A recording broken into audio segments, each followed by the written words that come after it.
टुनटुनी चिड़िया अक्सर अपने नए नए कपड़े अपने दोस्तों को दिखाया करती थी। ये देखो, ये मेरी नई फ्रॉक है, इसे मेरे पापा पेरिस वाले जंगल से लेकर आए थे। मेरे पास तो बहुत अच्छी अच्छी ड्रेसेस हैं, तुम्हारे पास हैं क्या? ओ हाँ दोस्तों, याद आया, 2 दिन बाद मेरा जन्मदिन है, तुम लोग मेरे जन्मदिन पे जरूर आना। पता है, मेरी मम्मी ने बहुत महंगे वाला केक ऑर्डर किया है। तभी उसकी सहेली टोनी अपनी दोस्त टुनटुनी से कहती है, टुनटुनी तुम्हें अपना जन्मदिन गरीब पक्षियों के साथ बताना चाहिए। मैं तो अपना जन्मदिन गरीब पक्षियों के साथ मनाती हूँ। टोनी, तुम भी कैसी बातें करती हो? मैं और अपना जन्मदिन गरीब पक्षियों के साथ मनाऊं?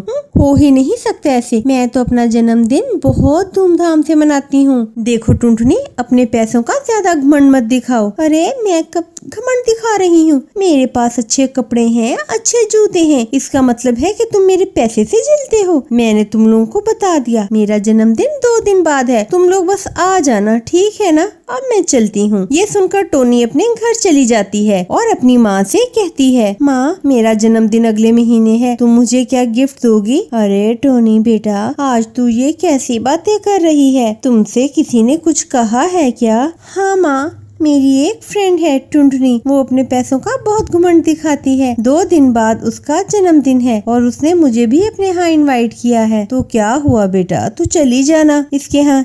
इसमें ऐसी क्या बात है? बताओ ना माँ, तुम मुझे मेरे बर्थडे पे क्या गिफ्ट दोगी? जब मेरी सहेलियाँ पूछेंगी कि तुम्हारी मम्मा पापा ने तुम्हें क्या गिफ्ट दिया तो मैं इन्हें क्या दिखाऊंगी? तुम ही बताओ बेटा, तुम्हें इस बर्थडे पे क्या चाहिए? माँ मुझे नए सैंडल चाहिए। टुनटुनी नए नए जूते दिखाकर मुझे बहुत चढ़ाती है और मुझे नई फ्रॉक भी चाहिए। ठीक है बेटा, तू जो मांगती है मैं तुझे जरूर दिलाऊंगी। 2 दिन बाद टुनटुनी की बर्थडे होती है और वो इसके लिए गिफ्ट लेके जाती है। हैप्पी बर्थडे टुनटुनी, और ये लो तुम्हारा गिफ्ट। इसमें क्या है टोनी, तुम मेरे लिए क्या लाई हो? इसे खुद ही खोल कर देख लो। ओहो, ये क्या? इसमें तो केवल एक पेन ही है। मैं जानती थी कि गरीब पक्षियों के पास इतने पैसे कहाँ कि वो मुझे महंगे गिफ्ट दे सकें। टुनटुनी ये सुनकर बहुत उदास हो जाती है। टुनटुनी, गिफ्ट तो गिफ्ट होता है, इसका अपमान मत करो। ठीक है टोनी, तू मुझे ज्यादा भाषण मत दे, जाकर बैठ जा, अभी थोड़ी देर बाद केक कट करेंगे। थोड़ी देर बाद टुनटुनी केक काटती है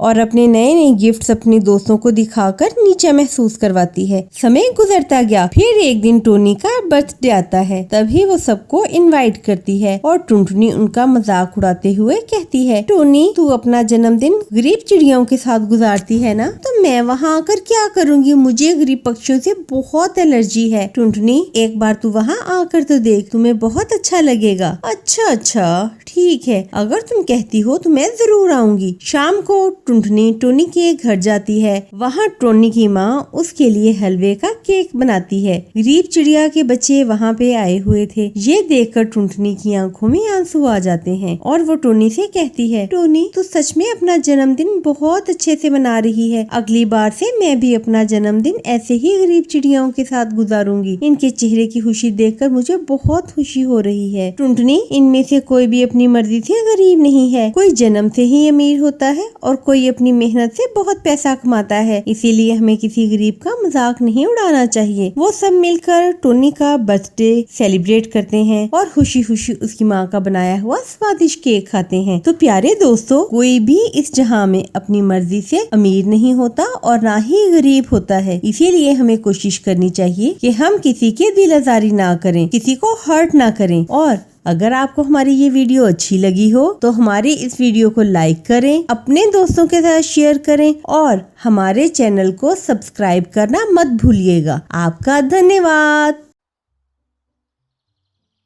जंगल में गर्मी का मौसम था। गर्मी तो हर रोज ही बहुत ज्यादा होती थी, परंतु आज तो सूरज कुछ ज्यादा ही आग बरसा रहा था। कालू और गौरी का बेटा जग्गू अपनी मम्मा से कहता है, मम्मा आज तो गर्मी बहुत ही ज्यादा है, क्या मैं आज अपने दोस्तों के साथ आमों के बाग में चला जाऊं? मम्मा, आम के पेड़ों की छाँव तो बहुत ठंडी होती है। दोपहर वहाँ गुजार कर शाम होने से पहले मैं घर लौट आऊँगा। जब भी तुम अकेले जाते हो कोई ना कोई मुसीबत ही खड़ी करते हो। कल हमारे साथ चले जाना। वॉरी कभी तो अपने बेटे की सब उल्टी सीधी बातें मानती थी। उसने तो अपने बेटे को बहुत बिगाड़ रखा था। वो तुरंत बोलती है, कालू जी, आप अगर मेरे बेटे की कोई इच्छा पूरी नहीं कर सकते तो छोटी छोटी बातों पे इसको डांटा भी ना करें। जाओ जग्गू जाओ, जहाँ तुम्हारा दिल करता है जाओ। मैं भी देखती हूँ कौन रोकता है मेरे जग्गू को। इतना सुनना ही था कि जग्गू अपने पापा को ठेंगा दिखाकर भाग जाता है। बिगाड़ लो, एक दिन बैठकर रोती हैं तुम्हारी जैसी माएं।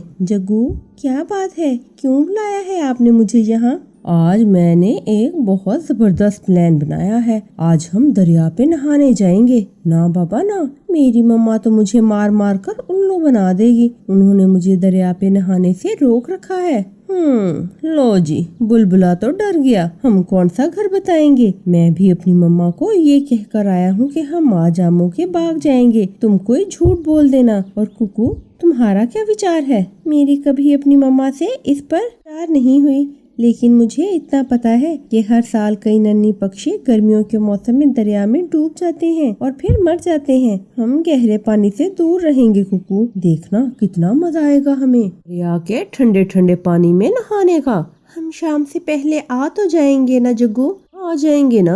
ठहरो, अगर कुकू जाएगा तो फिर मैं भी जाऊंगा। फिर ऐसे वो सब दोस्त दरिया की तरफ चले जाते हैं। जग्गू सबसे आगे आगे था। उसे दरिया पे नहाने का कुछ ज्यादा ही मन था। तेज धूप होने के बावजूद वो रुकते नहीं हैं और सीधा दरिया पे चले जाते हैं। दरिया बारिश होने के कारण बहुत पुरजोश था। दरिया की लहरों ने शोर मचा रखा था। आप सब यहाँ पे क्या कर रहे हो?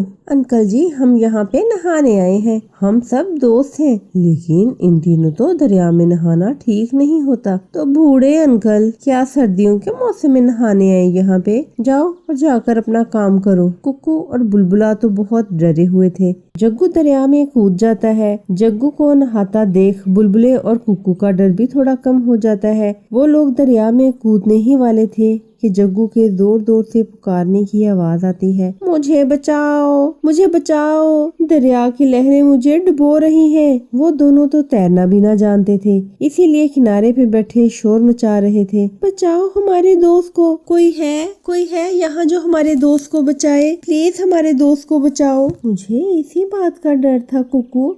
अब देखो वो डूब रहा ना, वही हुआ जो मैं सोच रहा था। देखते ही देखते जग्गू दरिया की नहरों में दूर चला जाता है और दरिया में डूब जाता है। चलो जल्दी कुकू इसके मम्मा पापा को बताते हैं। नहीं, हम इंतजार करेंगे। ये भी तो हो सकता है ना दरिया की लहरें उसे बाहर फेंक दें। उसे हमारी मदद की जरूरत पड़ेगी। बुलबुले वो से घर से निकला हुआ है, अभी तक आया नहीं है। मैं जाके देखती हूँ।